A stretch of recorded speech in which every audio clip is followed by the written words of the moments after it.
These early religious systems laid the groundwork for the complex spiritual traditions that followed. In Mesopotamian mythology, Absu and Tiamat are primordial deities associated with different types of water. Absu, sweet water. Absu represents the fresh, sweet underground waters. He is often depicted as the primeval sea beneath the earth, providing the life-giving waters for springs, rivers, and wells. Salt water.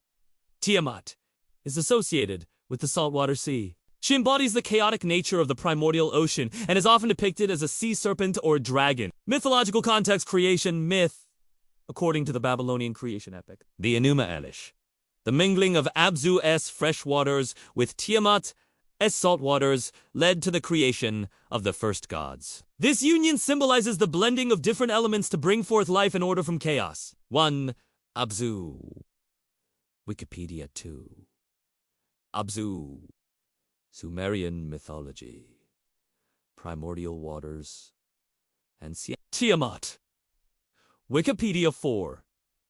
Tiamat goddess. Dragon mythology. And Popular Culture Britannica. In Mesopotamian mythology, Absu and Tiamat are primordial deities associated with different types of water. Picture a cryptic scroll, its edges worn by centuries of cosmic pondering. This little gem, pun intended, has fascinated alchemists, philosophers, and seekers of hidden truths for ages. The Emerald Tablet.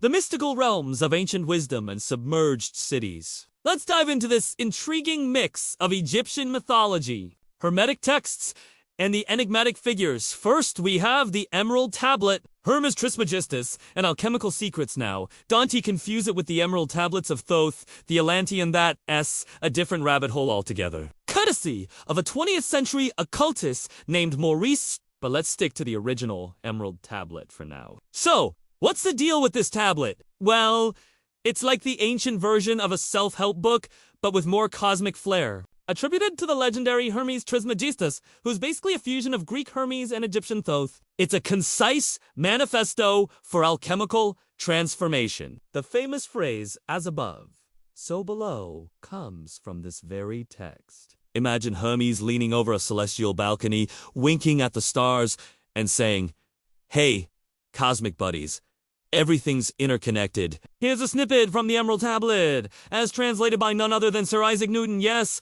the gravity guy.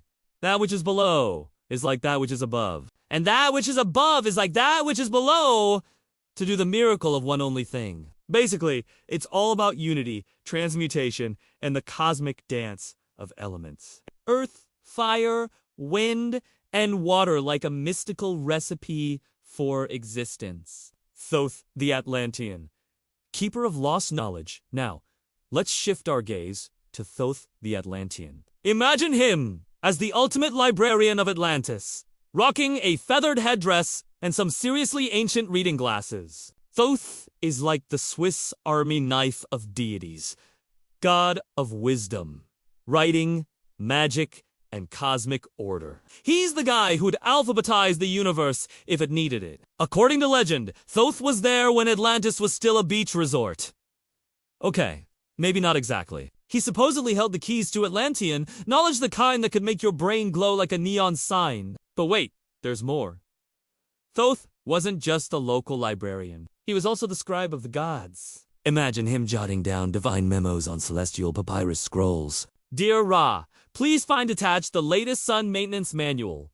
Don't forget to rotate Earth for even tanning. And yes, there's a flood connection. The Egyptian deluge myth, starring none other than Ra, the sun god, shares eerie similarities with the Atlantis flood. Divine wrath, moral lessons, and a whole lot of water-its, like the ultimate cosmic car wash. So, next time you're near a mysterious obelisk or an ancient hieroglyph, give a nod to Thoth. He's probably watching from the astral plane, sipping cosmic chai and chuckling at our mortal confusion. Your quest for hidden knowledge now, my fellow seeker? Whether you're editing videos or contemplating writing a book, remember this: creativity flows like the Nile, and inspiration can be as elusive as a sandstorm in the Sahara.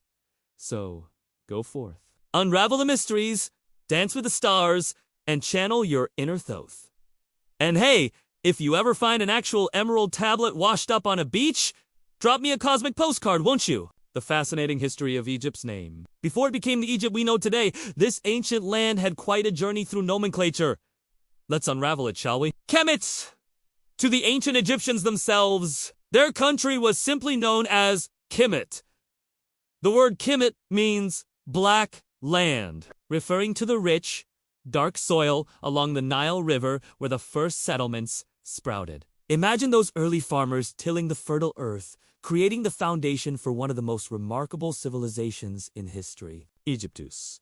Fast forward to the archaic Greek era. It's like a time travel pit stop. In Homer's epic poem, The Odyssey, the term Egyptist made its debut, referring to the land of Egypt.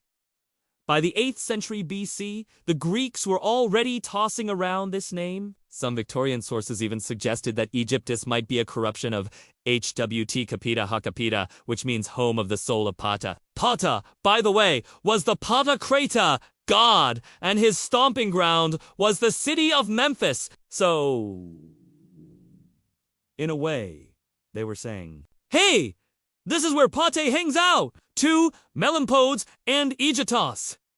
Now, let's add a dash of mythology. According to Pseudo-Apollodorus, a line of mythological Greek kings ruled over northern Africa. One of these illustrious folks was Aegyptus, who apparently subjugated the country of the Melampods and named it Egypt. Whether he named it after himself or not remains a topic of debate among ancient name enthusiasts. But hey, Melampodes means black feet in Greek perhaps, because they walked on that rich, dark soil, courtesy of the annual Nile flood. Those Greeks sure had a way with poetic names. The two lands. But wait, there's more. The Egyptians themselves had a poetic twist. They lovingly called their country the Two Lands, a nod to their dual perspective. Picture it! Upper southern Egypt and lower northern Egypt, like two halves of a harmonious whole. Pharaohs rocked the double crown, which symbolized the unification of these regions. And if you peeked across the Nile, you'd find the West Bank land of the dead, where the sun dramatically set, and the East Bank where life bloomed.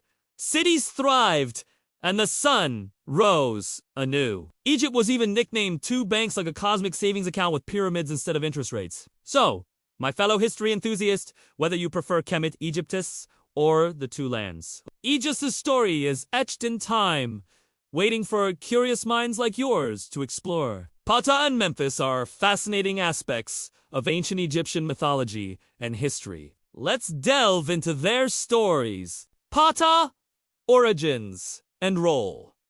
Pata was a significant deity in Egyptian religion. His origins trace back to the city of Memphis, where he held a central position. As the principal deity of Memphis, Pata was revered as the creator god and the maker of things. His influence extended beyond mere creation. He was also the patron of craftsmen, particularly those engaged in sculpture and construction. Imagine him as the divine overseer of all things artistic and practical. Appearance. Pata was often depicted as a man in mummy form, wearing a skull cap and a short, straight, false beard. His unique appearance emphasized his connection to both life and death. Associations. The Greeks identified Pate with Hephaestus, known as Vulcan, in Roman mythology, the divine blacksmith. This association highlights Ta's role as a god of craftsmanship and creativity. Memphite Triad. Pata was part of the Memphite Triad, along with two other deities. Sekhmet, a lion-ascetic goddess associated with war and healing, and the youthful god Together, they formed a powerful trio of divine forces in Memphis.